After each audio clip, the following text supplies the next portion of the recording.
Hello guys, pag-usapan lang natin ang breaking news. Ayon kasi sa bali-balita, overload ang kilig ni Daniel Padilla at Kyla Estrada. Grabe ang mga dumagete sa kilig. Alam niyo naman siguro, nakapokus daw ang mga taga dumagete kina Daniel Padilla at Kyla Estrada kesa panoorin ang shooting nila. Grabe ang tinitignan umano ng mga dumagete ang kiligan moment ng dalawa. Ayon kasi sa bali-balita, pasaway kasi sina Daniel Padilla at Kyla Estrada. Kaya nga naman, baliw na baliw umano ang mga netizens na nasa Dumaguete. Ang nakikita ang kilig. Kaya nga naman kasi, overload nga naman kasi ang sweetness ni Daniel Padilla at Kyla Estrada. Kaya nga naman kasi kapansin-pansin.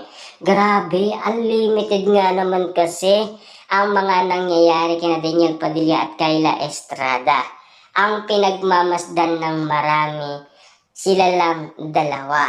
Ang daming mga kasama ni Daniel Padilla at Kyla Estrada, nakapokus lang ang maraming tao sa kilig moment ng dalawa. Siyempre, walang iba kundi si Daniel Padilla at Kyla Estrada. Grabe talagang botong-boto umano ang mga dumagete sa overload ang kilig ni Daniel Padilla at Kyla Estrada. Kaya nga naman kasi ang sinasabi nila, magjowa talaga ang kinikilos nila.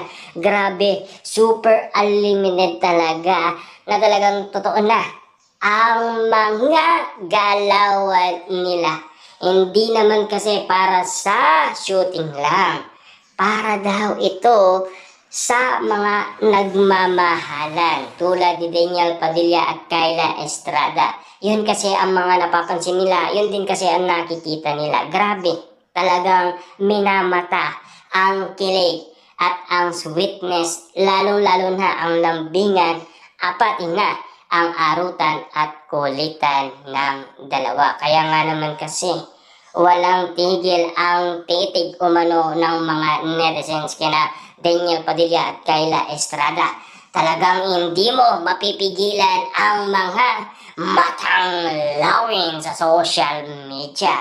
Grabe nga naman talaga ang kanilang prediksyon sa paniniwalang magjowa na sina Daniel Padilla at Kyla Estrada na sana katotohanan nga naman kasi na talagang totoong magjowa ang dalawa para hindi nila pagsisihan ang mga nangyayari kung sakasakali man magkaibigan lang sila pagkatapos ng kanilang project. Alam niyo naman siguro kung ano ang mga nangyayari. Hindi pa naman sila formal na nagsalita, di ba?